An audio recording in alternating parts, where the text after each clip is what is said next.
Hi guys, welcome back to the Heroes of the Storm Road to BlizzCon North American Qualifier. Sorry about the technical issues. Seems like we might be having a server issue, but I flipped it, so hopefully we will be good to go for the next game. Because we're ready for game 2, and we've got draft underway as well, don't we? We certainly do, and it has been a great time watching these teams battle it out. We're going to see it again, and we'll see if we see some differences in picks. And already there's a few changes, Gilly. Yeah, we are going to be on Garden of Terror, so a little bit of a repeat from last series. We're going to have the Lost Vikings and Sylvanas bans, and I cannot blame these teams for wanting to ban out these specialists, as this is a large battleground, and if you let a lane go for too long, it can really come back to bite you if your opponents have one of these very good pushing specialists. Either you've got the Vikings sitting in lane passively gaining experience, slowly pushing your opponents out of you, or they're rotating around and taking out towers in the blink of an eye thanks to Sylvanas. We see that Zeratul was the first pick for Just Do It. I don't know this for certain, but I feel like I remember one of those players maybe having a great Zeratul. So crossing my fingers that this is, like we said, a hero that they're really comfortable and well practiced with. We see Jaina as the first pick for Zeveron, which we've seen from them quite a bit. They really like having that Jaina as part of their team. But Tassadar is different. They have not played Tassadar. In fact, we've seen very little Tassy-Wassy so far today. Gilly? And I cannot believe that you just called the savior of the Templar Tassy-Wassy.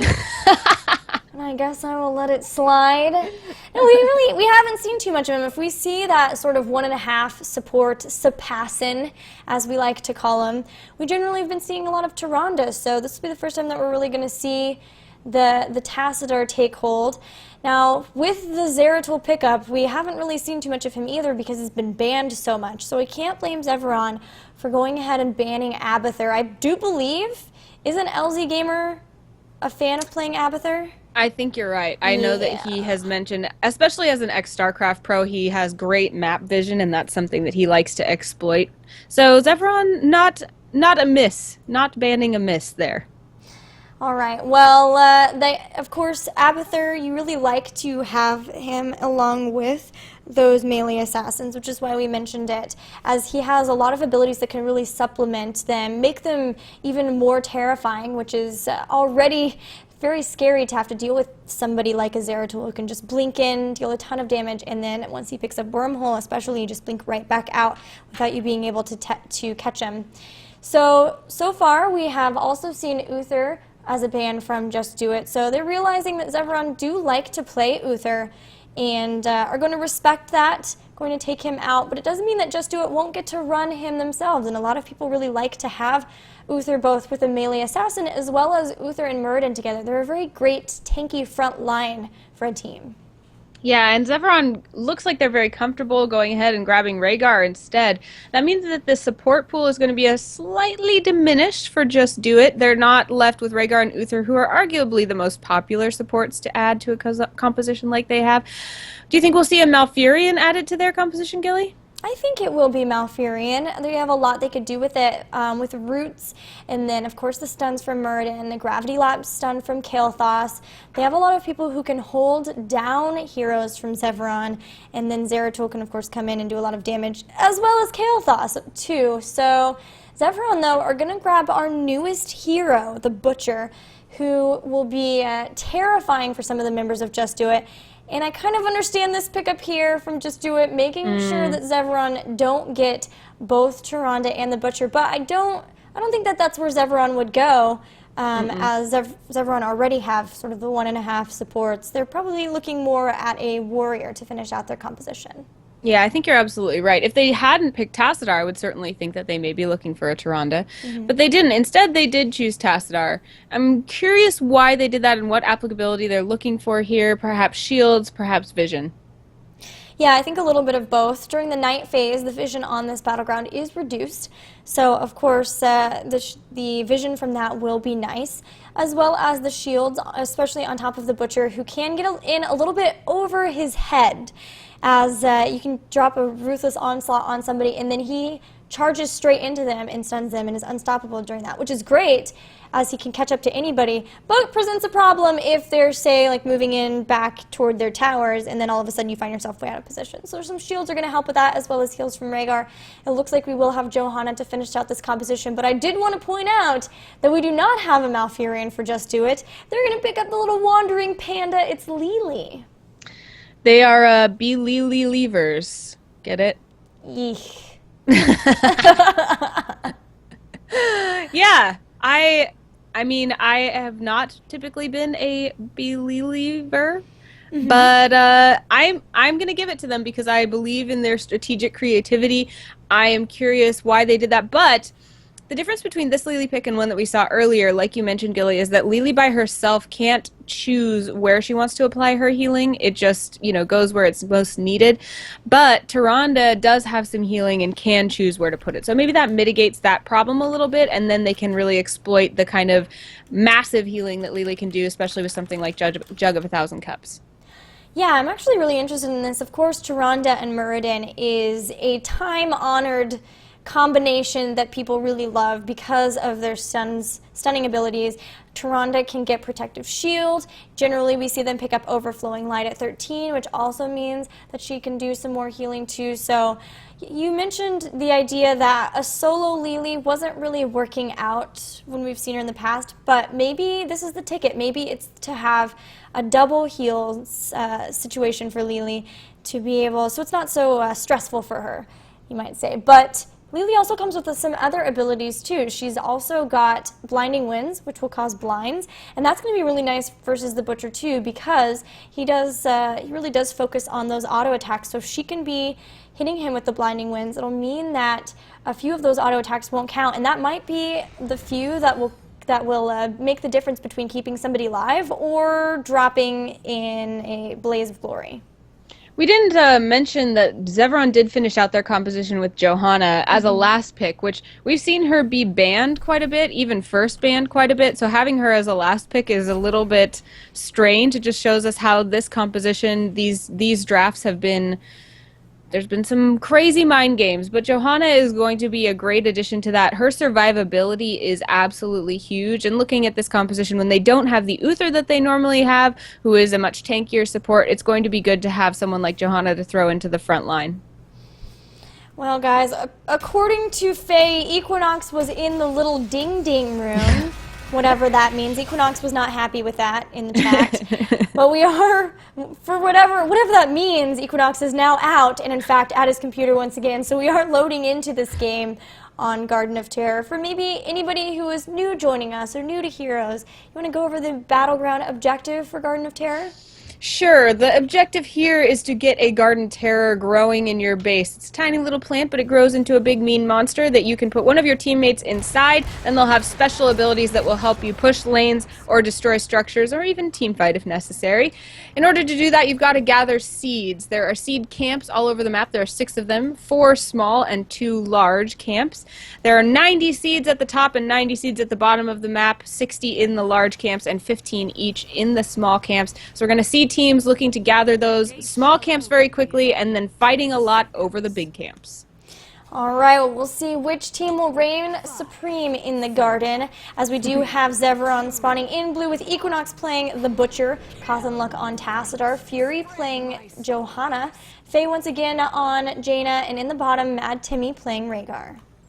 And in red, we have Team Just Do It. We're going to have LZ Gamer playing that Lily. Basics is going to be on Tyrande. Sunshine will be on Kael'thas. Killick will play Muradin. And Haunwen will play Zeratul.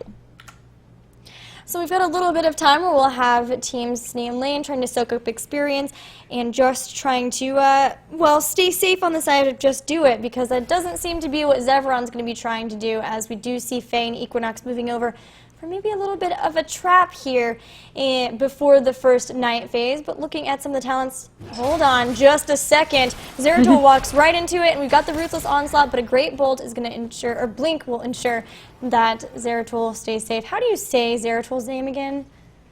Cothenluck? Sorry, Zeratul Wait, just kidding. How Nguyen. How Nguyen. That skin always confuses me. Oh, yeah. That one makes sense, yeah. It's so annoying. How Nguyen. Okay, got it. Ready.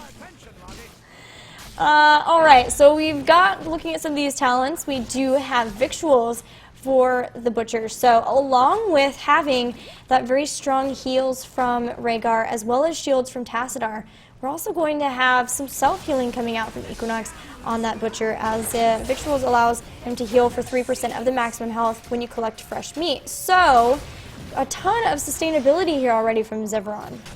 I love builds for the Butcher that focus on fresh meat and just all of the benefits you can get from gathering it, because it's not too hard to build it back up, even if you lose your stack. So I think that's one of the places where the Butcher is most powerful. Wow, a Zeratul threw out the Singularity Spike on Equinox, even though Equinox was charging into him, trying to slow him down, so maybe if he could try to blink away and not become... try to allow him to get away from him once the charge was over. Unfortunately, it just wasn't quite enough. There were so many members of Zeveron who were right there behind him, so Zeratul did go down.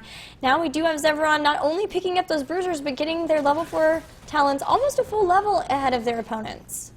We have Siege Giants now pushing on the middle. That's going to absorb the attention of Hound and Killick and Basics. In the meantime, Calthanluck is going to continue laning, which is something he is just great at.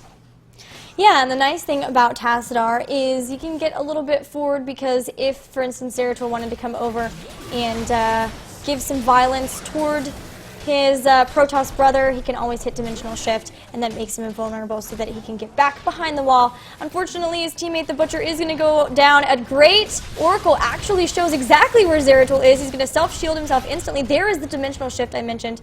He's going to be able to get away no problem. Yeah, the Butcher actually has very, very little escapability, and we saw that Butcher getting caught in the back line of that fight, not being able to get out, instead deciding to just do as much damage as he could before he laid down and went to sleep.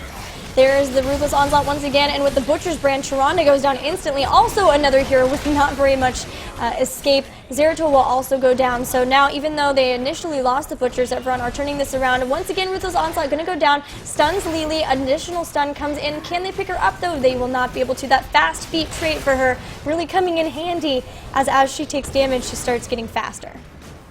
Indeed she does. We have now 2 takedowns on the side of Just Do It and 4 for Zeveron, and that's reflected in the experience difference between these two teams. Both are level 6, just a tiny slight lead from Zeveron.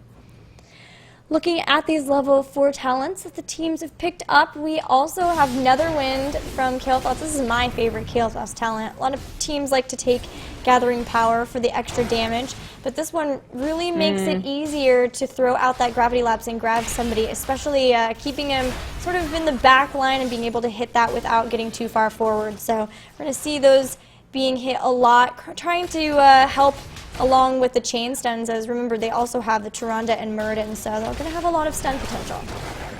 Do you see Zeveron focusing now around this bottom terror? They're going to try to grab these seeds, but Just Do It is going to try and run in and steal some. They weren't very successful. They are going to engage, though. Now we have Johanna getting a little low, but being able to jump right back into the fight with her sustainability. Condemn doesn't do too much to pull anyone in, as there's no damage follow-up, so Killick, Basics, and Houndwin are able to escape fairly easily from that engagement. That looked a lot different than some of the engagement we've been seeing from Zeveron and Just Do It so far. That bodes well for Just Do It.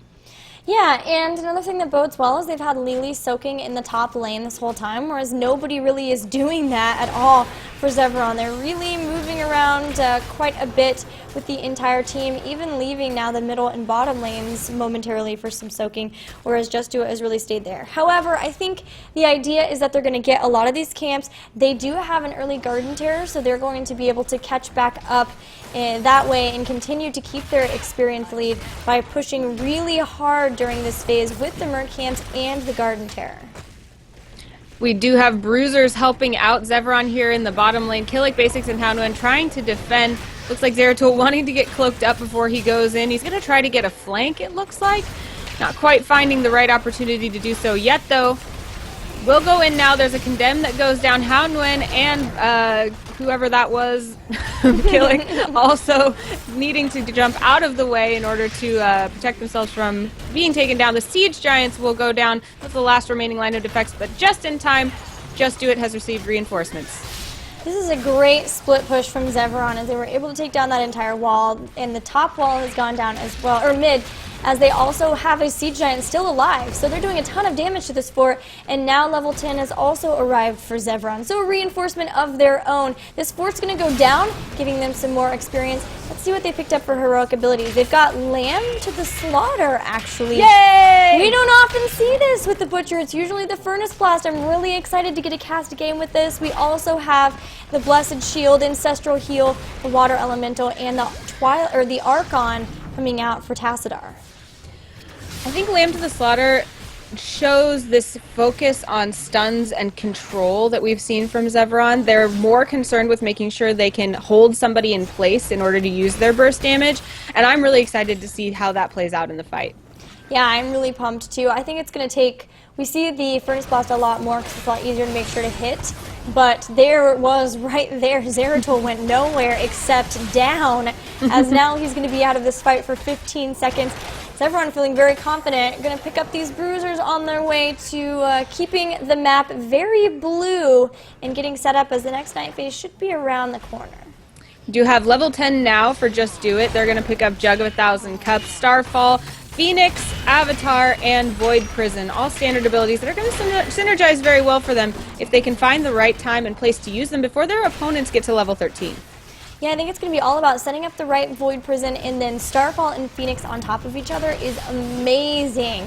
Fury taking some damage is a little bit of a bait. The rest of the team are going to come in here, and we're going to have an engagement. Killick taking a lot of damage. There is the Starfall and Phoenix together with the Jug of 1,000 Cups, healing everyone up with ease, except for Ho Nguyen, who is taking a lot of damage from that Water Elemental. But they're able to take it down, so nobody has went down, and a bunch of heroic abilities have been used as well, especially on the side of Just Do It. Zeveron still has a lot of theirs up, actually. There's the Lamb to the Slaughter with the LZ Gamer being the one who can't get away and will go down. If Void Prison not quite enough. Looks like Void Prison is actually on the Butcher, who's in the Gravity Lapse too. Stunned for days. We do see some fresh meat being left on the battlefield. Butcher has no interest. He's just going on a killing rampage. We now have Lily, Kael'thas, and Zeratul down, looking as well to get this this Muradin down, but he's going to get right out of the way. In the meantime, Zeveron's going to be able to take down this wall and towers with little trouble. Just kidding. In fact, we're going to see them retreat. A great Frostbolt from Faye to slow down the enemies just enough so that Cottonluck can get away. So really good. It's like no man left behind from Zeveron that we've seen. Down to even like the last game, we saw that really amazing protective shield that really helped enable Fury to survive on Muradin. So really good job of like seeing not only their own health bars, but knowing their teammates and being able to consistently do whatever they can to keep each other alive. I really am enjoying the play that Zeveron's putting out. I wanted to go back to that past engagement. You mentioned how great Phoenix on top of Starfall can be. We did see those go down right on top of each other, but the problem was that it was easy to walk around them. So I would love to see Just Do It in the next engagement when they do have their heroic abilities up. Put that behind the retreating team, if there is one, or in an area that the team cannot escape, because that's when it's really devastating. Yeah, there's so many corridors that you can really do that in, or even around one of these shamblers when they're trying to take out some of these, to get some of these seeds. So that's another possibility as well. Unfortunately, Just Do It's not really going to engage here because they got enough. They didn't get enough actually for a Garden Terror. That's unfortunate, but they were a little bit concerned about being so far out on the map, especially because their opponents did have those 13 talents and they hadn't picked those up yet. So they're going to be, I guess, content to defend their opponent's Garden Terror, and then meanwhile just try to get whatever they can pushing on the map. Maybe these Giants will help. Yeah, that would be great for them. They are going to get these Siege Giants, but in the meantime, Zeveron also grabbed some Siege Giants on their side of the map. So not the advantage that it would be if they could manage to paint the map a little bit more red, but at least they're not giving quite so much over to blue. We do have a Garden Terror now for Zeveron. It's going to start charging down the bottom lane where there already is a push going from these bruisers that's going to clear the way for them. However, we see Sunshine knows that's about to happen. He's sniffing around looking to defend, but he may have to come back up to the mid as 4 members of Zeveron are now sieging along with the Giants. Once again, we're going to see Zeveron split push away. A Phoenix is going to go in to try to zone members of Zeveron away from these structures, but it won't be able to save that tower, which will go down. So Zeveron now have about 40 seconds before the next Phoenix, where they're going to try to just keep a split push going, trying to maybe distract what they can from the Garden Tower. But Just Do It aren't really having that. They're instead really trying to focus on pushing out the terror, and we'll just continue to rotate around, dealing with whatever is the most urgent thing to deal with. But it does mean that they're going to start taking some damage in one of these lanes, and it looks like it will be bottom, as Luck has nearly taken out both of the towers. I mean, let's sit back and appreciate how Zeveron has managed to have mercenaries in every single lane and a Garden Terror pushing all at the same time. That's really tough to deal with. And right now, though, they are having to push through that Starfall and Phoenix that we mentioned, and it is going to mean that the Butcher does fall. Yeah, the Butcher's down. Faye has to get the Ancestral Heal. Fury and Faye and Rhaegar need to get out of there, as they were able to take out Zeratul. So even in a 4v5, they still traded 1 for 1. I don't think they have any sort of problem with that. And in the meantime, Luck has been completely untouched, basically, that entire time. Taken out the bottom fort, started doing a lot of damage to that mid fort, and thanks to his dimensional shift, is just going to walk away. Yeah, with not a scratch on him. He's going to be just fine. He's going to return to laning, and he's actually going to continue poking at this keep. It is so low that it'll only take a little bit to take it down, and he's counting on his shielding and escapability, but with 4 members of Just Do It on him now, will he be able to get away? Well, he dodges the gravity lapse. He's going to be slowed down a little bit from that singularity spike, but will be able to get away. He still hadn't even used his prescience yet, and with that dimensional warp, he's getting extra movement speed and healing every time he does go into that dimensional shift mode. So it's a really great job by him. We may see him return, but meanwhile, it looks like we're going to have a fight on top as Fury is moving in with a Condemn. They are going after Killick, who is going to be able to Dwarf Toss away for now. Or no, he will not, as a Condemn is going to pull him right back into the action. And now Muradin is down. The top keep has also fallen. Only mid keep remains, and that's exactly where Zeveron is moving. That was a great Phoenix used to zone, but unfortunately there's not a lot of follow-up on it. It was just used to give them room to retreat. Just Do It now is going to get a moment of respite because Zeveron's done all they came to do, and that is to diminish every single one of their structures except the core. Now Zeveron is looking to grab a few more seeds that will make their Garden Terror grow, and I would not be surprised to see a push alongside that Garden Terror for the end. They're going to try to take all of the seeds right now. They've already gotten all of the small seed camps. They're working on both of the, or I thought they were working on the top one, but they're working on the bottom one. They may be able to get a second Garden Terror, just in case the first one doesn't finish off the core. The second one probably will. It looks like we might even move back up to the top one as well. So unfortunate. Just Do It had to defend their base from all of these minion pushes, and that does mean that no seeds, barely any seeds will be left for them. Maybe just this top one. So at least if they can get that, they'd probably get a terror. Meanwhile, 2 terrors for Zeveron. Yes, and that terror will be soon. It looks like we'll again see Luck getting inside that terror, which is a great choice because, as you pointed out, he can escape so easily, which means that he can dive so deep with that terror, especially when he's split pushing. We now have an engagement, though, up here over the seed camp. We do see the Phoenix and the Starfall going down in the tight quarters where it is really useful. The Void Prison helps keep people in place as well. Rhaegar will fall. Fury getting very low has to go back, but Luck in that Garden Terror suit is going to come into the engagement and help defend. It looks like he's going to distract Just Do It, who is going to follow him. That means no more takedowns for Zeveron just yet. That was a perfect Phoenix and Starfall. That's exactly what you asked for. That's exactly what they needed to do. They now have 16. We saw Kael'thas starting to put out a lot of that damage with the Flame Strike Ignite combination. And now they've got a lot more poke, a lot more potential to do a lot of damage. But unfortunately for them, there are Siege Giants and Catapults wailing on this core from 2 different lanes. So they're going to have to send somebody back to defend. This is the problem once you start losing these keeps, is even when you take favorable engagements, you have to go back and defend, which is never something you want to be doing. And because of that, once again, they did not get enough seeds for a Garden Terror. Have we had a Garden Terror yet for Just Do It?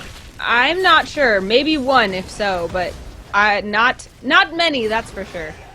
Yeah. I don't think we've had any. I think you're right. Zeveron has just been insane in keeping the seeds on lock here. They've got 156 seeds. They're more than halfway to a third terror in one sitting, which I don't think is even possible, and for good reason. But this terror is almost down. Not sure if they'll be able to push in and win here, as no permanent damage yet on the core. So at least Just Do It is doing a really good job of defending here, making it hard for Zeveron to try to come in this game. There goes the first terror. We'll have to see what they get done with the second one. It's all about choices on this map, having choices of where you want to take advantages, and Zeveron is further limiting Just Do It's choices. Like you mentioned, they have to come back and defend their core. They can't afford to ignore these minion waves that do have catapults in them, and as Siege Giants are added to that mix and other mercenaries are added to that mix, there is nothing that Just Do It can do unless they go back and defend. Now they're going to look for an engagement to try to get a good pick. The Starfall, oh, not the Starfall, just the Phoenix this time with the Void Prison. The Jug of 1,000 Cups goes down, it's going to heal up Just Do It. And oh, the Starfall there is just there, but didn't quite mesh exactly with the Phoenix. We will see Lily go down, followed closely by Tyrande. Sunshine is stunned also and will go down. Killick is holding down the fort all by himself, but will not be able to do it for long. Dwarf tosses to his doom. And now we have quite a bit of energy coming in from Zeveron toward that core, and there won't be anything that Just Do It can do about it for more than 30 seconds. And I'm very happy for Zeveron, but I'm very sad for this plant terror who will never see its potential. It was just a baby garden terror. It never even got to see the light of day. It didn't. It still is dancing, though, so at least it's happy for its team, as the blue team did win, and with a very decisive composition and play. That was insane. Down to at the very end, after that garden terror, which didn't get too much done, but did keep the lanes pushed. I don't know if you noticed, but as soon as it was down, the rest of Zeveron was at those siege giants ready to pick them up. They're like, okay, so the siege giants, the garden terror is going to go down. Let's be right here so we can get these siege giants, and then they won't be able, they'll have to deal with those. We can move up and take their other siege giants, and then like move back toward our base, painting the map red or blue as we go. It's interesting to note how similar in terms of roles these two team compositions were. We have a melee assassin on each side, we have a warrior on each side, we have a Sapassin on each side, we have a range damage dealer on each side, and we have a devoted healer. So really interesting to note, first of all, how similar roles can be and how different the play can be for each of those heroes, but also looking at two teams that are very similar and seeing the way that a team utilizes the rotations on a map and the objectives on a map and how they can force the other team into making good or bad decisions. Really a cool demonstration of some very top quality play from Zeveron especially. I totally agree, and we'll see if they can continue that into the next area of the bracket. We are going to be moving down to check out some of 2Arc's games. Looks like they are in a game right now, so as soon as they hop out of it, we'll hop right into it, even if it's in the middle of a series, just for craziness. But looking at the bracket so far, it does seem like we're starting to see teams get close to that round of 8. In fact, Zeveron only has one more match to go before they would get into that round of 8, joining Vortex, Goon Squad, Pool Play-Doh, and Tempo Storm in the round of 8 next weekend. But they have to go up against Cognitive. And that is not an easy person to go up against. So best of luck to them as they move forward in the bracket. Best of luck, of course, to all the teams. And thank you to the teams who have given us such good games to watch so far today. We hope you guys will stick around and hang out with us in chat. You guys have been spamming raffles, so I'm going to see if I can't do at least a giveaway while you guys are waiting. Anna, that's so nice. I happen to be the proud owner of a Kerrigan bundle. Ooh. And considering that we've seen such great Kerrigan play today, I'll just give it to one of you. I think that is a fantastic idea. Meanwhile, good luck, Zeveron. Thanks for letting us follow you through a couple of matches. And when we return, we'll start seeing 2Arc, who right now is playing versus a team called Serious Hats Only. Not funny hats or silly hats. Serious only. Funny hats need not apply. Serious hats only. So we'll see if we can hop in the middle of that, or if we will catch 2Arc against one of their next opponents. So stick around, guys, and when we come back, more Heroes of the Storm games. Giveaway in chat.